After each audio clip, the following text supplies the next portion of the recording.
nzizo okwesimba kuba president bw'eggwanga okubalaga nti whatever you see in me like as a border guy doesn't describe me.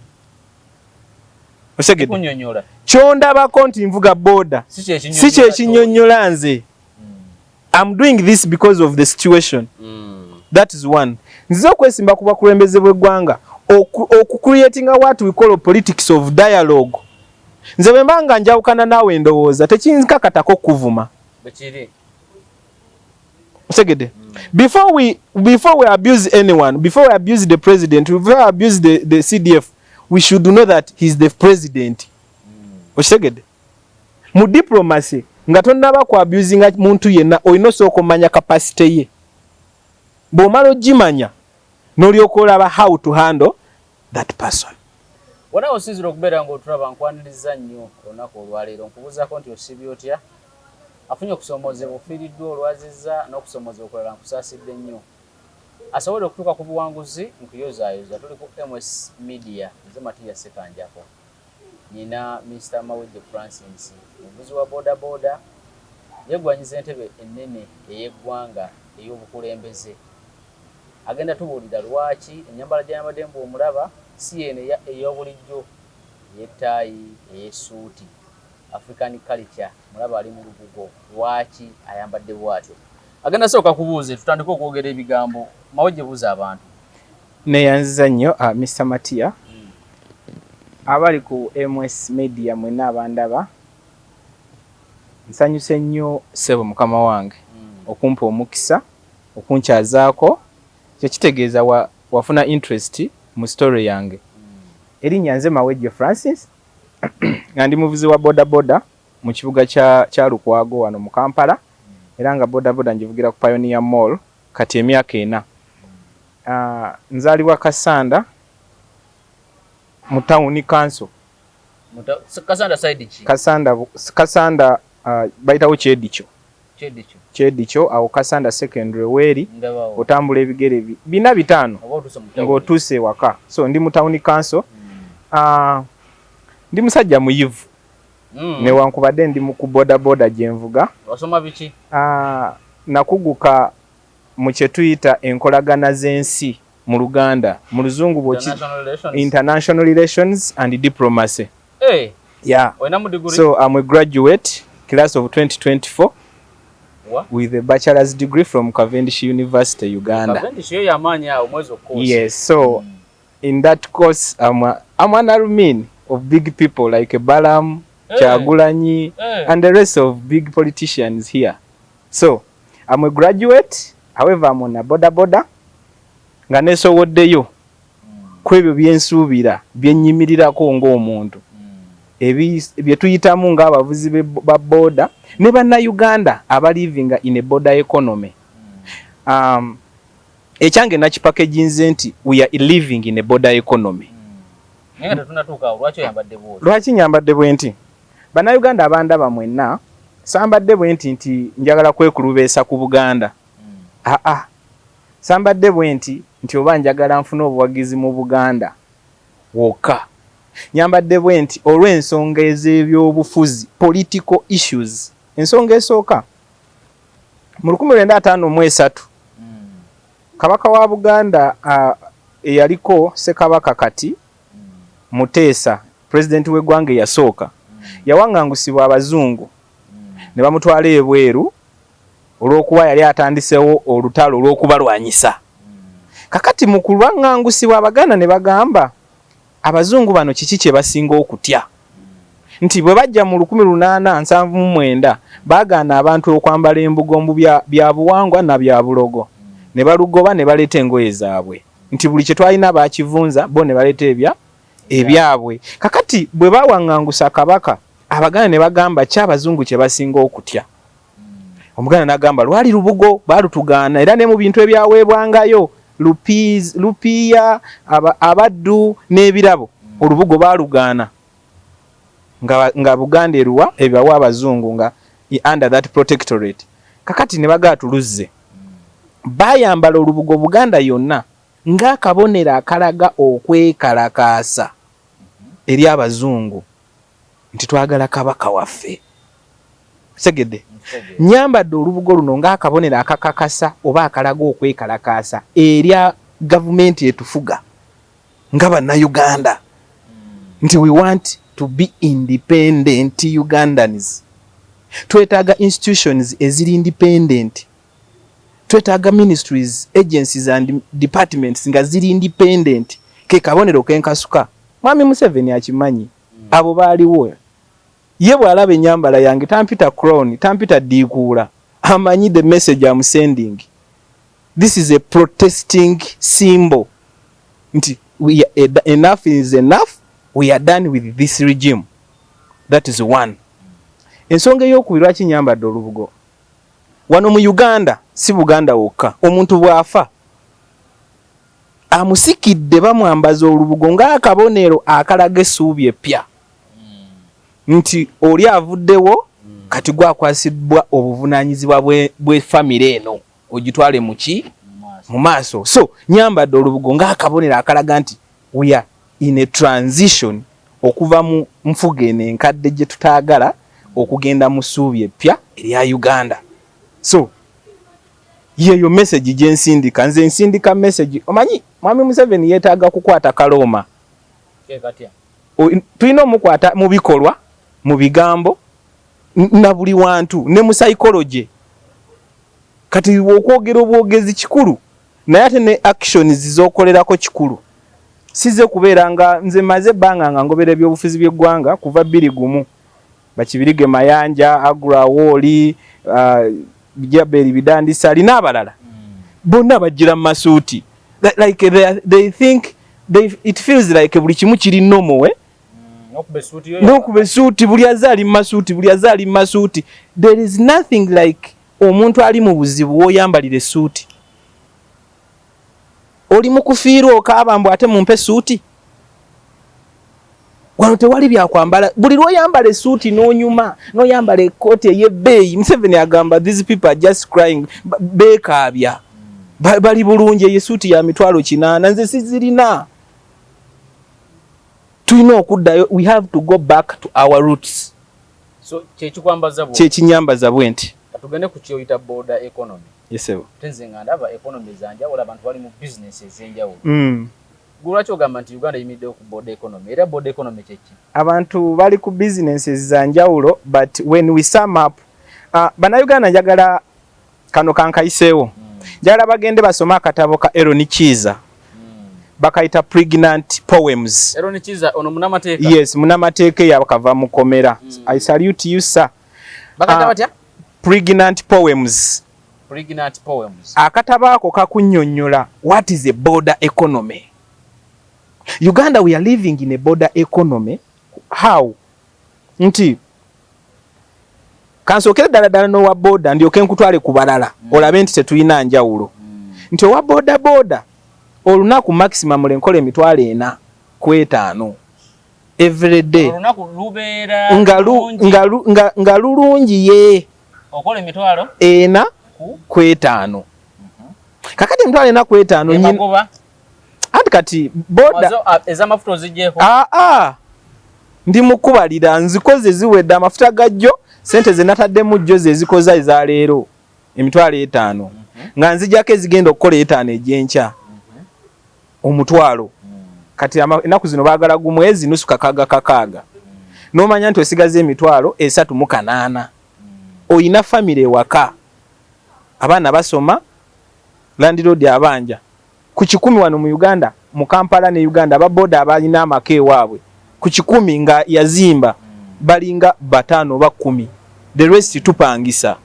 Osegera nti bojjako eza landlord lunaku ne bwoba osuula 15,000 omwezi gye $10 n'emeka ne bwoba osuula 5 kitegeeza kwesatukanano osigaze 3 n'ojjako abaana ze balya okutwala akaveere waka $2,000 n'osigaza gumu 3 za mogo oba wattu kubanga boda ya loan. Mogo companies eziwola amapikipiki. Yes. Kakati at the end of the day already oba mu deficit. Toyina yadde 10 n'eki. Wenkanankana n'omukyala agenda ku dduuka n'asaba obumonde, n'asaba butto, n'asaba amanda, n'asaba ennyaanya buli kimu ng'abagambye olw'eggulo ngenda baleetera ssente. n'agenda n'asiika chips olweggulo n'abalabala ssente zonna ze yaguzeeko ebintu oluzitoolako n'asigaza emitwalo 2 oba 3 n'ajjako eza Land Road n'ajjako ez'ewaka naye n'asigaza 0 oyo wa boda wadde asiika chips wenkanankana n'omuvubuka akola mu banka kanjogere ku Centenary egaba ssente eziwera sijja kwogera ba Equity kuba bali mitwalo 6 Centenary eri mu kamu 3 ng'omusaala yes ogw'omuvubuka batandikira mu 9 naye nze mbalawe alina ku ddaala erya waggulu afuna kamu 2 waasula omuvubuka akola mu banka tasobola sula mu lumu ya mitwalo 10 tekisoboka ekyo naawe okirabye ennyumba erayisiko wa mitwalo ameka 3 ku kamu 2 osigaza 9 ennyumba ya kamu emitwalo 3 wano e Uganda ogisanga Gayaza Bulenga Olira Buloba Kitemu eri waggulu okuva eyo okugenda wookolera maximum lunaku okozesa nusu 7 olunaku amagenda n'amazzi yes nti ojja kulinnya boda ekuddusa otuuke ku mulimu nga bukyali ya 5 olweggulo olinde ka taxi gw'omanyi gy'onootuukire waka ze nusu 7 working days gye mitwalo aga 2 omwezi mu working days 7 oyina okulya everyday minimum gumu kitundu kwemeka ekyenkya ekyemisana n'ekyeggulo wane Uganda Centenary Bank bagaba buchayi nze nkolera ku Pioneer Mall which is opposite Centenary Bank no yes bank ezisinga bawa breakfast bank ezisinga breakfast era bakuleetera ekyenkyanga kiwoomu kuliko eryenvu kuliko keeki ne chai kakati ekyemisano ina bw'oba teweeyiza nga bakuwadde ekyemisana kale tubale ekyemisana tukijjeko olina oli ekyeggulo olina famire yo naawe ekyeggulo olya ssente mmeka tubalenga mutwalo omwezi gye mitwalo 3 osigaza akaana sente ezo zenkugamba buli banka wano mu Uganda ng'erina omukozi asasula pay as you earn twogera ku zirizi kola jobs yes tuli ku bana abambala amataayi ovuga ekya border economy ndikulaga nti naye waaki wa border nti bojjako akamu 2 nojjako emitwalo 12 ejja pay as you earn nojjako ne3 ejja NSSF sije 15 gabaddaana osigaza 3 mwemeka 25 oyina okugula data oyina okwambala obulungi at the end of the day tolina oli negative oli wa border osegedde nti omuntu akola mu internal affairs afuna millions 2.3 plus allowances byonna ne bigwera million meka asula kyanja apartment ya kakadde okutayinaako asigaza 3 pay as you earn mitwalo 4 asigaza 2.6 emotoka okugivuga ojijja ekyanja Monday to Friday times 4 wiki 4 mu mwezi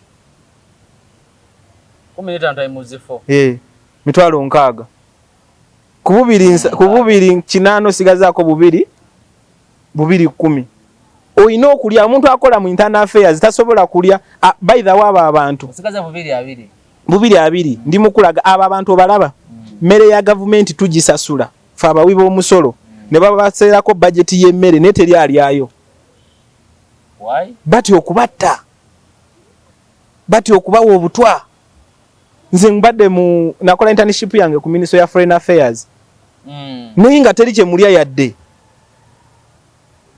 naye nga cafeteria we ate toyina ssente tosasulwa oli student ku Foreign Affairs bagano tolya mmere they don't pay for your lunch zembadde manyi intern mu bitongole ngebi ofuna ne car allowance muganda wange kati ndi kusomesa government ya Mwami Museveni n'abamulya mu ngalo nakola intern emyaka 2 from 2023 2024 namu naliyo G77 naliyo ezo zonna summit z'omanye z'amaanyi naliyo tolya yadde akantu naaka tebakuwa yadde 10 ekikuze waka intern n'omwezi actually Christmas ya 2023 yatuuka mu department nali ne bawandiika requisition for Christmas package bazi waba officials nenga ne ba intern mwetuli ng'okera n'okuba ettayi n'oteekako coat n'okuba engatta eddagala n'ogenda ku ministry ono najja nkolera diplomatic note, ono najja accept this note, ono najja ntwalira ku minister. Kati no leka nkusese nga tetunagenda kukiri. Leka nkusese kino. Nalina boda nga buli saawa eziwe n'omunaana nze nfuluma. Ne bambuuza lwaki. Ne bagamba nze nsoma ku university boda yemperera, nyino kola intern, nyino kola research, nyino nonya tuition. Ate nyino soma. Byonna nga biri kunze. Omusajja omu nangamba sijja mwatukiza manya nangamba okay tugenda nabe engeri gye tukuyiya. Awo natandika okunteeka mu field. Nga ngenda ne nkwata zi minutes ne ngenda ne nkola nga protocol officer nga waliwo allowance akakola ki protocol officer be bana abaniriza ba minister b'ensenda lwa ba president ku bisaawe ne batwala ku mahoteli gye basula enkera ne babanonayo ne batwala ku summit conference weziri ezimotoka zolako protocol so mwetwalinga nga waliwo allowance akajja just because nabagamba nvuga ki boda naye nga tolina allowance naye ng'okola osegera so omuntu oyo mu bitongole bya gavumenti emmere esasulwa naye tebagirya nti batya okukola ki si buli ali mu mulimu ogwo nti yagufuna bulungi kyekizibu era nze nyina obuzibu ku bakozi ba gavumenti abasinga kwantula wansi nenebuze ekibuzo Thomas Tayebwa nga speaker wa parliament deputy speaker chiche yakola banna Uganda okumuwa lidika ezo zonna n'amagenti obulamu bwe buli matega. I think kiri mateke. No, there is law and moral. Minister wa water ne environment chiche yakola banna Uganda okwonona sente z'omuwa omusolo. Bamuwe lidika zonna. Waliwo ebintu nga they are people bolabanga bo it is a must nga president. Nga CDF oyo by'ebyokuzanyisa byasibamu asiba mu mamotoka asiba mu mundu that is well and good negwe minister for energy and natural resources chiche wanyiza abana Uganda that you need all those cars to waste taxpayers money kakati nti mbadde ndimo kunyonyola nti omuntu akola mu internal affairs ngafuna milioni tubale nnya tubadde tuli ku milioni 2 tasobola kulya mmere ya mutwalo tasobola era ba order KFC simanyi biki hotel triangle mitwale ebiri kweji kakati nze mubalidde kwesatu kubanga ina ne ba girlfriend biki omwezi ali akakadde katini yes kakati at the end of the month this person itayina yadde ekikumi chovola abakozi ba government abasinga they don't want to resign they don't want to retire gundi wamulaba wano nga balanze ogwa executive director wa KCCA Kabushenga ku sente zalina ne kubudde bwe yamala mu New Vision Daily Monitor kiki ekyo kye yali anoonya they don't want to rest because bamala obudde bungi ku busente obutono government bwebawa nga bakola ebitaliimu kakati omuntu ono at the end of the month taina yadde 10 oli mu mulimu gwa beeyi naye oli wa border blood otegera kye nkugamba okay kati kyovuga nkiraba kakati nkola wawa naye the standard of living in Uganda cannot make anyone to save cannot allow you to save some money for the future or for investment oshegera omugezigezi ali mu ministry ya health kati nkujira okulaga aba border nti ne muherese ba border ne education omugezigezi ali mu ministry ya health bwalaba nga omusala tegumumala agenda afune salary loan azimbe ka clinic mu maaso g'eddwaliro lya government so that akasala wadde tekamumala ayina ya walala wakola ki wafuna sente chovola ba we have mulago within mulago osegedde nti waliwo mulago ya bana Uganda nene mu mulago mulimu mulago eyo omuntu yalaba nga omusala tegukola ki nti abasawo bennaku zino bafuuka bakebezi nti ojagenda mu ddwaliro lye mulago bagambe genda wali bakukube x-ray ogireete wano nenga wakusindika ddwaliro lye bamala okukuba x-ray n'akugamba kakati maze okusoma ebikuluma embeera eri bweti ne bweti naye genda wali ku first pharmacy ogulewo empeke bweziti kati aba akukoledde ki why should we pay that person why no that is not giving medication segede abatalina kyakoledde kakati kyekimu n'oli wa internal affair nti olunaku lugenda kukya enguzi yeeyongedde mu Uganda naye bana Uganda abasinga tebamanyi lwaki nze ndi political analyst, I'm a diplomat, olira, I'm international relations scholar. Enguze eri mu ggwanga muno because of the high standard of living. Nti omuntu ono gwe kunyonyodde akola mu internal affairs agenda laba nga sente tezimumala. Bw'ogenda nno na passport akugambe nze nja gikuyisizaawo mu bwangu ya mitwalo 20 emeka akugambe empa 5 ogifunirewo. Ekyo kiki? That is corruption. That is mismanagement of government offices. Omuntu ono akola mu internal affair ogenda afuna visa ekutwala ebweru, ofune air ticket, ofune buli kimu ekikukiriza ofuluma eggwanga, atuke ku airport akugambe we need clearance money. Zawandiikibwawa mu government nti bw'ofuluma eggwanga olina okusasula clearance. Otambuddeko amawanga bino obiraba. That is corruption. Nti sente zaafuna tezimumala. That's what I called the border economy. So buli omu gy'ali. So we are all living in a border economy. Whether you were no never in a V8. Bobo ina V8 ngo ina Land Cruiser ewuwe wako oli mugagga. But when you get out, you are enjoying the privileges of border economy. V8 ogivugira mu binnya. Bofuna accident odduka mu ddwaliro omutali ddagala. Kati njagala kati nnyo. Njagala nzirayo kokugwe ng'omuntu. Tujja kweyongera yaawo. Esebo. Wasooka kumala senior ya mukaaga n'ogenda ku university oba wasooka kumala senior ya mukaaga n'otula mu kkono okola ku mirimu n'omala n'ogenda ku university? Nasoma senior ey'okuna ku St. Teresa SS Kungu liri Bukuya Kasanda. Nenjituula era nakola second grade ze bayita super 33. Ne ngenda ku Beatrice International College oba Beatrice Secondary School Kyankwanzi liri ku boda ya Kiboga Kyankwanzi. Nenkola senior ey'omukaaga era nakola mathematics, economics and geography. 2016 sente zaali teziriiwo ebyo ejja kuba story ya lunaku lulala ya sente n'enfuluma eggwanga. Yeah, so nengenda ku kyeyo nagenda e Dubai nga nyina ebirooto byali bibiri era nkakasa nabituukiriza. Wherever I dream I fulfill my dream. Ekyoto kyange ekisooka kwali kuzimbira mama wange waka nti embeera yali mbi nga nyina okukolawo change. Then ekyoto kyange ekyokubiri kwali kudda ku university. So nagenda e Dubai mu 2017 n'embeera 2018 COVID yenna nali Dubai. Bwe bagulawo ebisaawe nenkomawo because twali tuyingira akalubu ate nga I'm that staunch politician. Nenkomawo ne tuyingira akalulu nenzimbira maama amaka ewaka nenterezaawo. Sente nenda banga zitandise okugenda manyi sente z'ebweru zinengeje zidduka.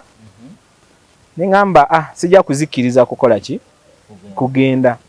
Nembaka obu project bwenkola kulunda nkoko kola biki because nkolera kasanda nga mikolera kasanda eyo nunze enkoko nkozeewo ka restaurant byonna ndaba sente zikola ki zigenda. Nengamba nedda bwe nadda mu bino ekyoto kyange ekyokusoma tekijja kukola ki kubaze navana z'ebweru nga ziweddewo nga nze nsigadde mbalansa nga bubalansinzi nentunda hoteli nengenda mu kampuni ewolalooni nenfuna boda nenzije Kampala. Ofuna boda nga oli Kasanda nogivuga noje era looni yaayo eri Kasanda eri Mityana gye nali ngisasulira. Nenzije Kampala nentandika oyiribanga Lubyanza mu Kampala nga bwe nsoma ku university. Nkeera ku makya nengenda campus nensoma lectures bwezigwa nenyingira city. Kati ninyo lwaki olonda course eno international relations and diplomacy? Tuli ekisooka kya byonna ebiseera we nalondera course eyo waliwo omuvubuka nakati gyali bamuyita Lumbuye Kajubi Fred alitaka eyo baali bamuwamba. Naye ng'ebigambo bigamba aliko airport bamusiba ate aliko embassy ate bamututte Uganda. Nengamba muli ddala if you want to resolve such issues course ki gy'okola? Yensonga ki walumba course? Yeah, ndi mukujjira the same incidents. Course ki gy'akola because you need to sit as Uganda and Turkey to talk about these issues. Because this is a resident in Turkey but a Ugandan. So nentandika okugoberera those stories. Then waliwo issue ya Rwanda border ne Uganda in the same period. Nga bagadde border. Waliwo abakolera business e Rwanda nga bana Uganda. Waliwo abakolera business e Uganda nga banya Rwanda. You get? waliwo abalina wano ebirime nga basuubula ebintu ne babitwala e Rwanda, waliwo abannayuganda bagenda e Rwanda ne baleeta ebintu. Kakati boda bwe yaggalwa, the same thing started resonating in my mind nti ddala omuntu akola resolution oba okutabaganya negotiations asoma course ki, because I was that politician naye nga njagala nfune specific course because political science bagijjawo ku curriculum. Mutegeera. However nze nafuna omukisa mu course eno nenjisangayo nti ekusomesa no wideninga obwongo n'osoma ku basajja ba Plato ba Aristotle, okitegeera n'omanya how the guardians, you know, n'obisoma byonna n'omanya Museveni government zifuga zitya abantu bwe yakimanya n'agijjawo. Kakati nze ati so I came knowing that I'm going to do international relations. I wanted to do statistics. Nini ngamba ngenda kukola wa. I wanted to do Bachelor of Business Administration. Ewaffe ndi tuli munana nza ina degree. Titulina ya the business ya y'obumyu. Ninga business ya nije ngenda ku administralinga. So ninga akankole international relations. I can pin myself to someone. Era in that course I've been doing with a honorable member of parliament for Kasanda district, Umane MP, Honorable Flavia Kalule Nabagabe, na chairperson Women League in Inubu. So mbadde ntambula naye nga njiga politics atambula atya, how do you communicate, what do you understand, nga bwe nsoma ku university. So after my graduation I started thinking how to add something on my country. So Kenya lobuza omuntu asomye international relations and diplomacy. Abawanjawula atya n'omuntu omulala naddala mu nkolagana eri ey'ensi n'amawanga amalala. Omuntu asomye international relations and diplomacy tulina ebintu bingi bye tusoma. Nze ndi wanjawulo kankumenyere.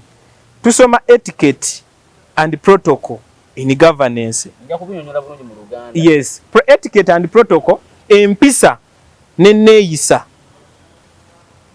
mu bukulembeze.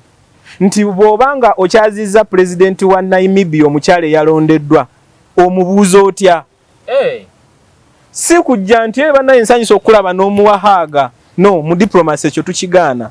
Nti ensi zirina diplomatic gundizi zaazo. Nti bw'abanga okyaziza mu Siraamu omubuuzo otya? Nti bw'oba olina issues ne Saudi Arabia ambassador kigosindikayo tosobola sindikayo Peter. Bali bawalabu. You need a Muslim ambassador who actually has knowledge about the religion. Nti bana batudde mu discussion osobola okuba ne tuzita catch up phrases mu politics n'agikubawo n'esanyusa oli so that you can win that country. Mu international relations tusoma kye tuyita civil military relations. Civil military relations. Enkolagana y'amagye n'abantu aba bulijjo. Ekyo kimakinga okuba the best candidate for presidency in Uganda okusinzira ku bice ebigenda mu maaso. Ocontrolling otya amagye in a civilian way. That is civil military relations. Ocontrolling otya amagye mu ngeri eya wanayinchi. Nti nga gasobola okukurespectinga wadde toli munnamagye nga gamanyi gwagula uniform gwagula emundu byonna. So that is in international relations and diplomacy. Mu international relations and diplomacy tusoma kye tuyita refugee displacement and forced displacement of people. Ababunda bana bali tuyabola ba mu Uganda aba Somali biki bonna bali under that framework anti enkolagana yo n'ababunda mu nsi yonna eri etya. Chovola ba mu nsi yonna Uganda ekwata kifo kya kusatu okuba ne best laws on refugees. Okitegeera. So tubisoma. Era nze bontwala mu refugee camp, I know what to do. And if I become a president, I know what to do about the refugees. Then in international relations and diplomacy, tusoma kye tuyita military oba kye tuyita strategic intelligence. Strategic intelligence. Ekivunula mu Luganda. Nti oba nkikunyonyole ntya. Intelligence kyeki? Intelligence kubeeranga buba obukesi obwenjawulo. Olaba bambasada be batwala mu mawanga g'ensi They are just not ambassadors. They are spies. But legal spies abakirizibwa. Osegede. Chovola babagamba embassy ya United Kingdom wano oba embassy ya America is a country within Uganda. Era amateeka gafuga. Amateeka gafuga ku embassy ya America wali ensambya siga Uganda. Era bwe bakunoonya nga n'odduka n'oyingira ng'ofunye omukisa. Teri asobola kujjayo ne bwaba. Era Uganda eyita mu nkola entuufu. Those are called diplomatic maneuvering. Eyita mu diplomatic maneuvering okukufuna. Chovola banabuuza bwabanga Uganda ewambye Fred Lumbuye Kajubi. What is needed? Kati ninyo ekyokulabirako ekyangu kyekino ekyali ekya Dr. Kizza Besigye. Kakati ekyo ekintu nakyo kankyogereko. Kyateeka Kenya, kyaswaza government ya Kenya on the international scale. Kyabaswaza how nti diplomatically Besigye yali Kenya. Era bye bagamba bye yalina okukola byaliwa Kenya. Kitegeeza bandisoose yita amateeka aga diplomacy okumuhandolingira within the jurisdictions of Kenya. Then ne balyoka bamukwasa Uganda. Naye bamuwamba ne bamuyisa ne mu immigration paka Uganda. You understand? So esaawa zino Besigye tali Uganda in legally. Era mu bitabo ali Kenya. Yes, because he signed out nti agenze Kenya. Naye bwe yali adda tebamukkiriza kukola ki kusayininga in. Kitegeeza legally aliwa Kenya. Kyetuyita international relations and diplomatic studies. So mu international relations and diplomatic studies ze musoma. Singa omukulembeze wa Uganda bagenda osinkana we Kenya ng'oggyeko biri bye mutunuulira ogenda mubuuza otya ennyambala mugitunuulira ennyambala ensimayiringa entambula steps z'ebigere bwana atambula bwabanga abadde enviri enkulu azisaze ekireva zisaze bulungi aze asaniridde enviri ebyo byonna bitunuulirwawo mu koosi yammwe. Koosi yaffe tugitu kyekyo kye nayise protocol and etiquette. Bw'oba waliko ku interviews ya Zelensky ne Donald Trump naziriko. Zelensky yanyoomoola Trump diplomatically mu nnyambala nti baamuwa instructions okwambala essuuti n'okubeera so smart. Naye yajjira mu kasweta, you understand? N'ayingirawo as a common person. So diplomatically that is wrong. Era kyova olaba Trump alina statement gye yakola nga amubuuza n'amugamba leero onyumidde mu ssuuti okuba kuyita kujereegerera diplomatically. So ennyambala y'omukulembeze kikulu nnyo mu diplomacy. Kyova olaba ye Ibrahim Traore wa Burkina Faso akugamba I'm a soldier. I'm a soldier and this is my dressing code as a soldier. Ochegede. So ekyo okitaputiramu civil military relations. Nti bw'obanga oli munnamagye nga ate oli president, which one should you consider first? Ochegede. So ebyo byonna tubisoma mu international relations and diplomacy. So bw'omala okuva ku university bakutikidde wagezaako noonyako mulimu? Bwe mala okuva ku university, that was my sparking point eyandeeta okugamba no, let me decide this way. Nali nkyaliwo ku Ministry ya Foreign Affairs nga nkolanga courier. Courier yowa border bano ba DHL. Ministry ya Foreign Affairs mu ggwanga ekolanga pivot. Entabiro oba entabiro y'amawanga gonna gye gayitamu okolagana ne Uganda. Nti Ministry ya Health mu Tanzania bw'eneebe nekolagana ne ya Health wano teyina kujja direct. Eyina kuwandiikira Foreign Affairs negiwa go ahead neryoka ekola ki. So kati amabaluwa galinga mangi nga ontambuza Embassy of Rwanda, Embassy of Burundi, sina embassy gye simanyi. Kati nirako mu kutambuza nze mbadde manyi osofuna wa border yenna n'omuwa prezo n'azitwala. Those are confidential documents. They are so confidential. Tebakkiriza na muntu zirabako okujjako nga you have sworn in the oath of secrecy. Osegede ngo olayidde okukuuma ebyama byaki bya gavumenti awukirizibwa okukola ekyo. Si buli wa boda gwosanze nti era bw'osanga wa boda abeerako n'omwana akola mu ministry Okay. Namuvuga buvuzi amukole ki amutwale. That is why olabanga information yemwe linking okuva mu bitongole bya government nti mpuga gundi bagabanya obukadde 10 oli aba yagifunyeko copy nagifoto nagikuba ekifaananyi nagizamu nagisiringa kati ne linkinga so keeping that into secrecy bate bakukiriza so kati nze nali ntambuza every embassy every MDA simanyi minister ya simanyi sirina minister je simanyi weri wane Uganda sirina kitongole kye simanyi we kiri kebe department so kiwali okola oli otambuza nali ntambuza amabaluwa ago kati netandika ofuna opportunities ezi meeting abakulu nga bwe nkola mu protocol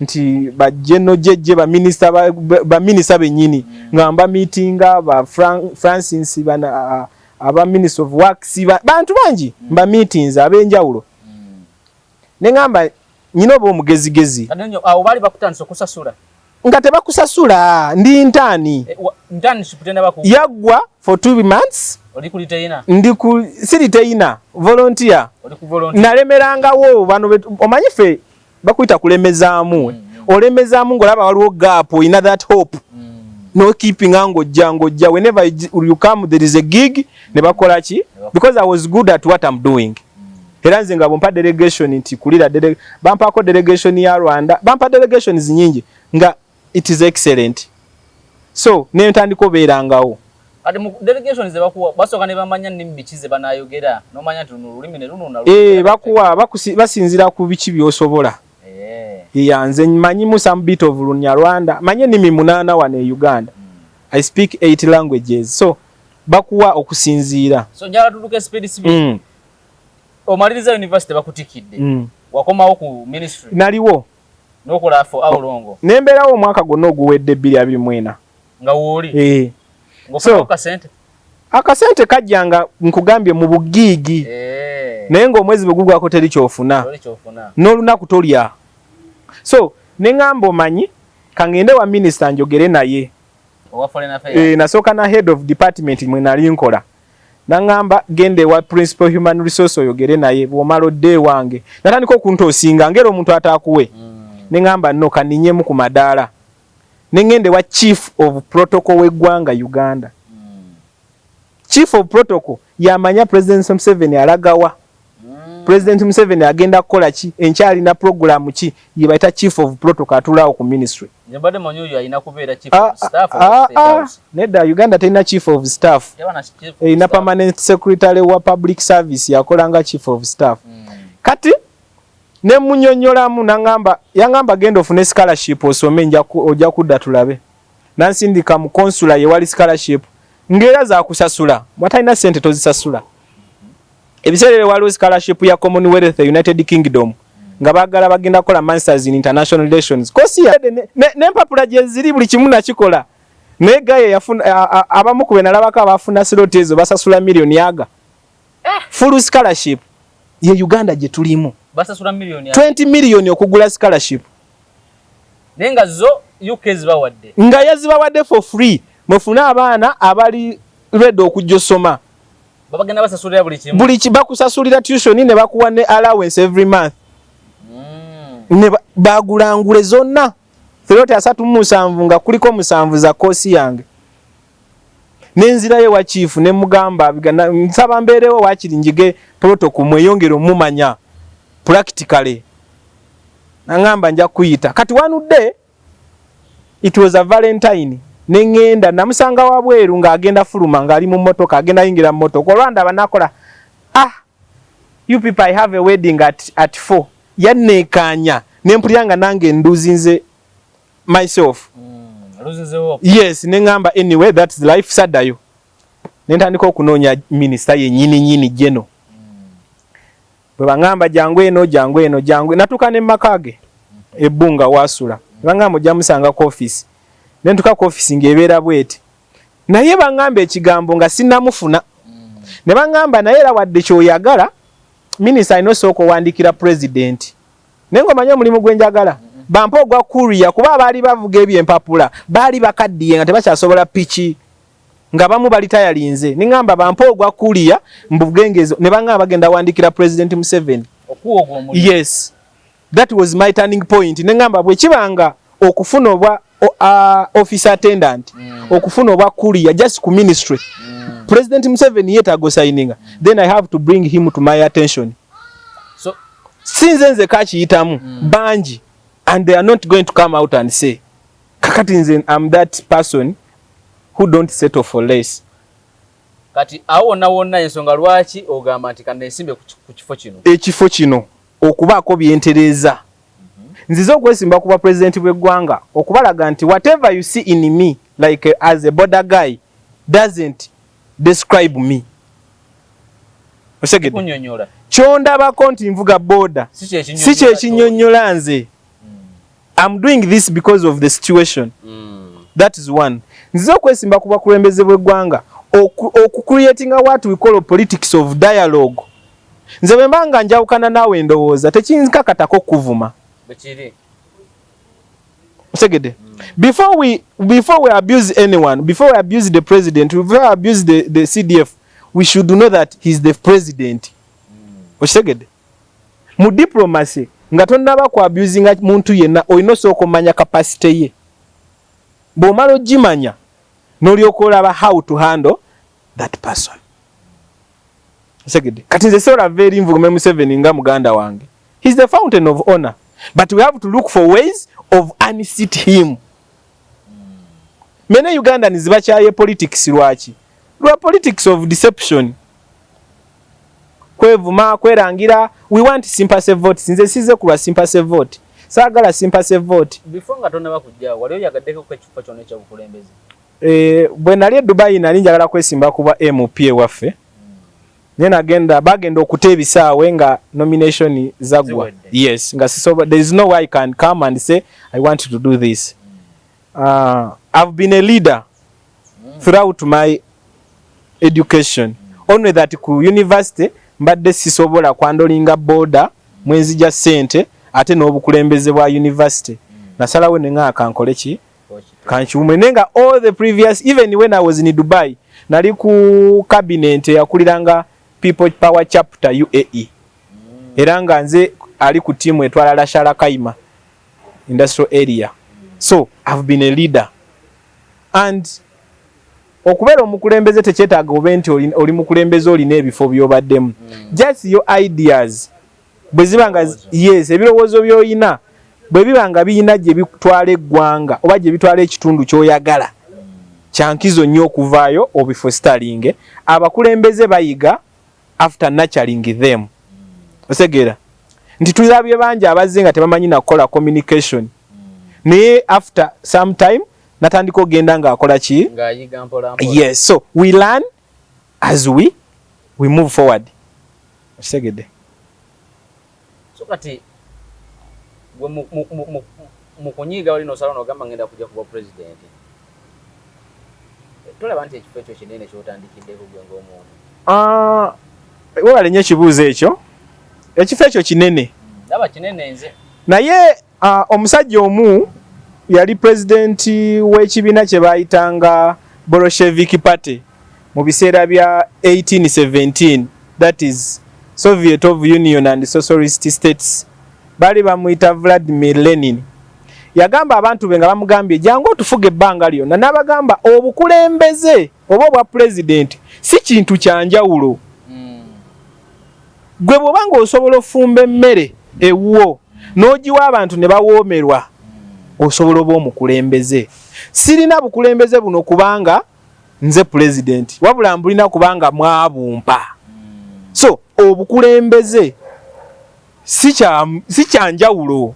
Just abakulembeze ba Africa be bakifuula ekyenjawulo nti bangi baze beefuula ati Buhabulwa Mobutu Sese Seko onwe the Segwanga Yokeriwo waliwo Nkwame Nkrumah Osaje 4 the special one the best of all baze beetuma amanya agatiisa okulaga nti obukulembeze kintu kya njawulo era okuba so nzo okujja kwesimba ku kifo ky'obwa president nali nsobola ogende waffe nenesimba ku bw'MP because bonna abaliyo mbamanya amaanyi gaabwe n'obunafu bwabwe kuba nkoze nabo bonna ba MP b'e Kasanda nkoze nabo kabewe NRM Kyabikola Michael Kyabikola yiga nkoze nayo yo twalyanga Christmas fenna kuba nasomera abafaza be bamperera nga buli Christmas abeera ku kigo nga we discuss Franka Kabuye afe twali bafutu soja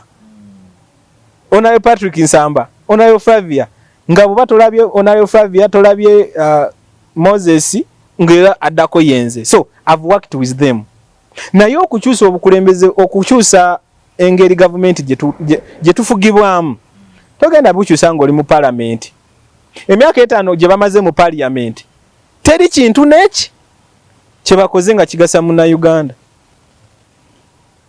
in 5 years that ngachi oversight kuchi ku mirimu ja government kakati no problem eri wonti tuti kemigugu eminene lyaba bakane tubalowosa nti balina kulima ngudo balina kuzimba malwaliro kugula ambulance kuwerera abana mu constituency ejo si mirimu jabwe oli mutuufu naye nsaba ompulirize omulimu gwa oversight nga you go on to oversight edwaliro lya investor lyetwamuwe ettaka lya bwerere ne tumala ne twewola ne sente ne tumuwa kati bw'omala oversight nga terinaggwa nodda mu parliament n'omuyisiza sente endala omuntu gwe twawa ettaka ne tumwewolera ne sente azimbe ku ttaka eryo nga investor ate sente ziganye omumala n'eddwaliro terinaggwa noddayo n'oyisa endala bazimwongere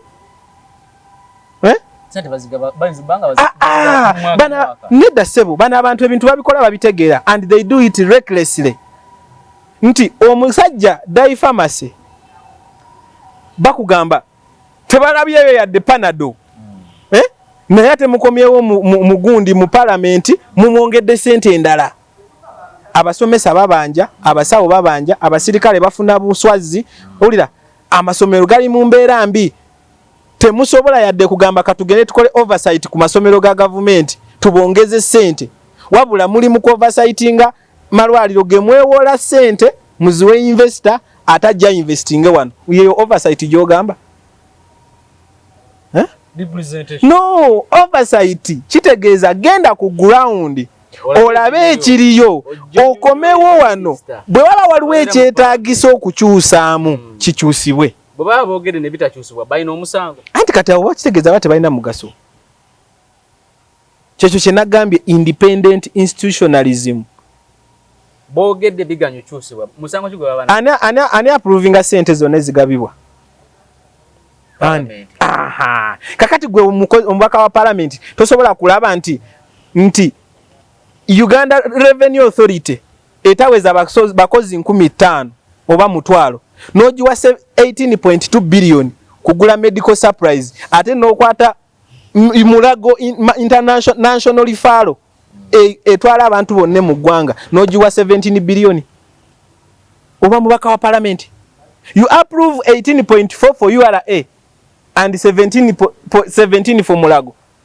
Is that the oversight? Kakati bogamba kubaga mateeka bakoza amateeka because of their ego, because of their personal interest. Nti omubaka omuba amu attackinga ku social media naleta anti-simanyi computer misuse bill. Oshekera kyenkugamba. Ebintu bimala batuukako. Ne balyoka balowooza ekyakukola ki? Ebintu bino tebabireta mu mutima mulungi gwa ggwanga. Bwana Mawoji njala tuwumbe obudde. Yesebo. Bugenda. Tujja tandikira olunaku olulala. Tuwumbe akataleke kakoyina kenjagala.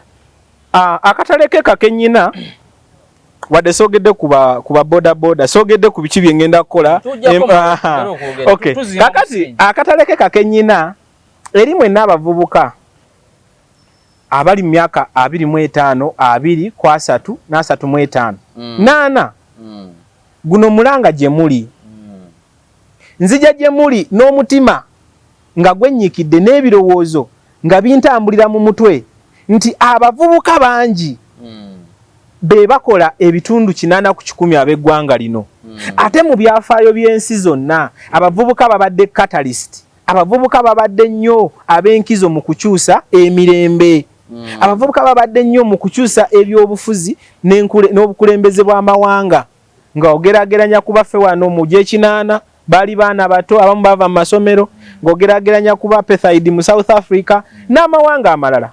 So basebo ne bannyabo bwe tunadda mu kwebaka ne tuleka kukola biki bye tuteekeddwa kukola tugenda batuliddemu olukwe generations ezijja. Ebiseera by'omaaso ebya Uganda tebiri mu mikono gya President Museveni, tebiri mu mikono gy'abo abamulya mu ngalo, biri mu mikono gyaffe bannayuganda abavubuka abato. Ate se biri mu mikono gyaffe ffekka wabula n'abo be tugenda okukolera Uganda gye bagenda ossikira. So n'olw'ensonga eyo bw'oba olina ky'osobola okukola vaayo, oyinza okuba wakowa politics owa direct, genda mu mateeka olwanirira abo abanyigirizibwa, genda mu civil movements ez'enjawulo obeeko ky'okola ekigatta ku ggwanga lyo, oba si kyo go and vote. Tweyanza nnyo, tweyanzege wona wadde osinzira okubeera nga otulaba tukomye wano leero tusimye musingi, tujja kwongera okutaggulula manifesto n'ebirala tujja kwongera okubeera nga tubitaggulula ne Mr. Mawejje Francis mukozi wa boda naye reasoning nga bw'omuwulira nange nga bwentudeko naye wano essaawa namba si yaba boda bano bemumanyawo okukubo naawe ndowooza ogiwulidde ya muntu atali wa bulijjo ow'enjawulo akuume atakumira mpeera awangaale nnyo Ssaabasajja Kabaka.